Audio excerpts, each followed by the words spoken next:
5-1. They've got the guns, but we've got the numbers. We're going to win. Yes, we're taking over. Come on.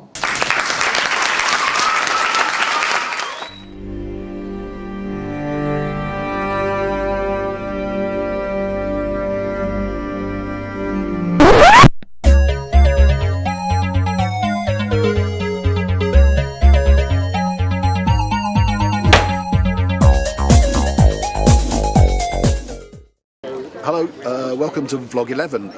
My name is Nick Miles, I play Jimmy King in Emmerdale, and today I've been talking about the plight of the Hen Harrier on our grouse moors. We need to do more to protect them, and particularly to protect them from the effects of driven grouse shooting. Thanks very much. Hello everybody, thank you so much for coming and putting up with the rain. It's a brave thing of you to do, I think, on a day like this. After I wrote these words a couple of weeks back, I reread them and I couldn't help feeling that I come across a little bit like Satan in John Milton's epic poem Paradise Lost, all whingy and constantly talking about himself. But if you're going to invite an actor along, you have to expect a bit of the latter. And as for the whinging, well, living as I do in the Yorkshire Dales National Park, surrounded on three sides by grouse moors, I feel that I have a fair bit to whinge about. I should also mention that I'm the least qualified person to be standing here talking to you, and I don't just mean the other speakers. It's very likely that I'm less qualified to be standing here than most of you are. I'm not a naturalist or a scientist, not a campaigner or a politician. I'm not even much of a birder compared to the ones I've met. Also, I'm not here to talk about Emmerdale, so there's a very strong possibility that I'm going to disappoint every single one of you today. I find myself a little nervous standing here today. I'm very used to speaking other people's lines, but not usually my own. With an eye to self-preservation, I will promise that any Emmerdale fans here, I will tell you a secret about the show if you manage to stay to the end of my speech. As my critics on Twitter never tire of reminding me, I'm a city man. I was born and raised just up the road from here in Birmingham. I studied in Reading. I've lived most of my life in London, Brighton and Leeds. 14 and a half years ago, I landed my role in Emmerdale and quickly became enchanted by the periodic journeys I had to make from the Leeds studios, where most of the interiors are shot, to the purpose-built fake village in Lower Wharfdale, where we shoot the exteriors. The 20-minute northbound trek transported me to a magical land, a place where I would see boxing hares in the early morning field margins, deer clashing antlers just by the car park, and where I started to learn the difference between swallows, swifts and house martins. Best of all for me were the red kites, reintroduced on my Harewood estate in 1999 and hovering majestically over our heads while we worked. As James Hooton, who plays Sam Dingle, once observed, we stand around talking bollocks all day, but one of those fellas come over and suddenly everyone's an ornithologist. And he was right.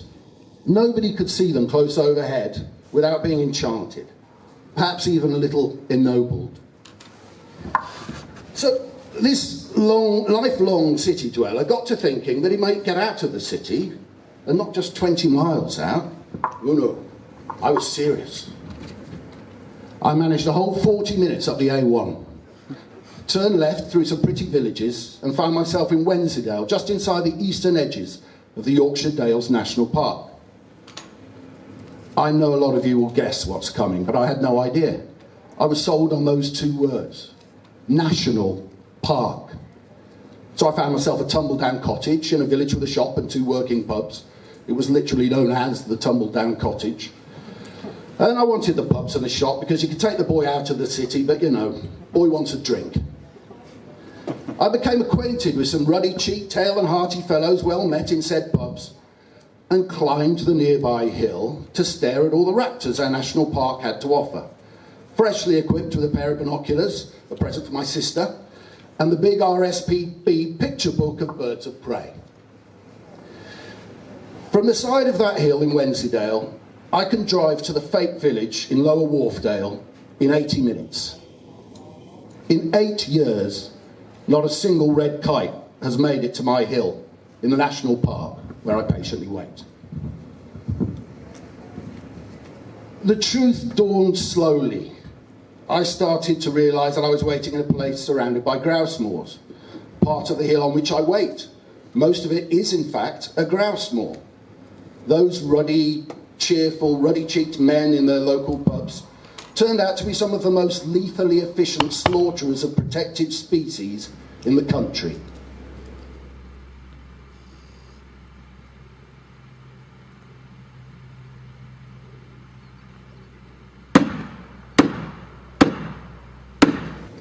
I used to see buzzards.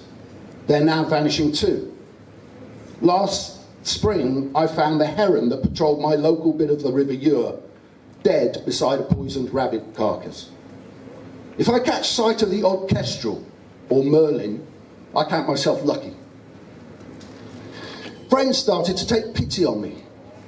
This spring, Terry Pickford invited me to Bowland to look at a breeding pair of Hen Harriers, the first time I'd seen them outside Scotland. He said he would have invited me the year before, but there weren't any. None at all. And that's in an area of outstanding national beauty that has the Hen Harrier as its symbol.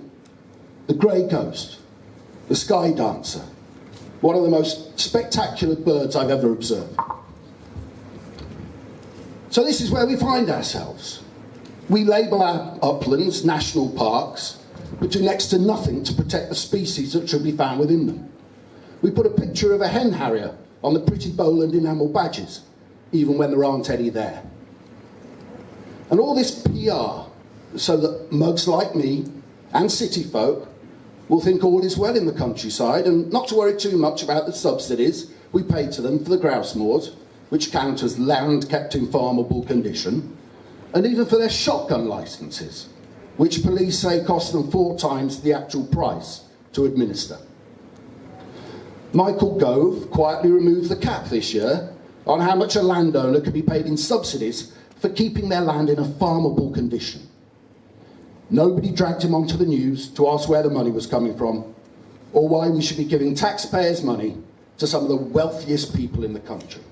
All this in the interest of a hobby pursued by fewer people than will fill a third-tier football stadium.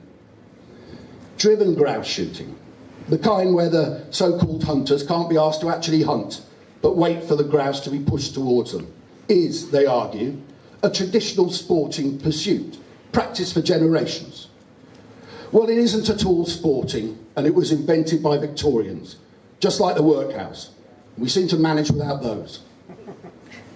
If I sound angry and upset, I make no apology. I am angry and upset. I want the birds back. And it's ignorant city mugs like me that need to be persuaded if we're going to get them back. I promised you an Emmerdale secret, you seem to have managed to say, so here it is. In 2011, it was decided to update the Emmerdale titles. Our producer wanted them to feature the Dales and those beautiful red kites. But our fake village is fringed by the woods of a Harewood estate, not classic Dales landscape. Normally, this would be very simply solved. You use a thing called a match shot. You go and photograph kites against the Dales background and place your background footage behind your village foreground, and Bob's your uncle. I think by now you can guess what the problem was. If you catch the end of Emmerdale's opening titles, when the camera cranes up from the village to reveal the enveloping dale and the red kites against the sky, those kites are an expensive special effect. And if that's not mad, well, I really don't know what is. I'd like to finish with the words of another Jim, not Jimmy King, but Jim Morrison. 5-1. They've got the guns, but we've got the numbers. We're going to win. Yes, we're taking over. Come on.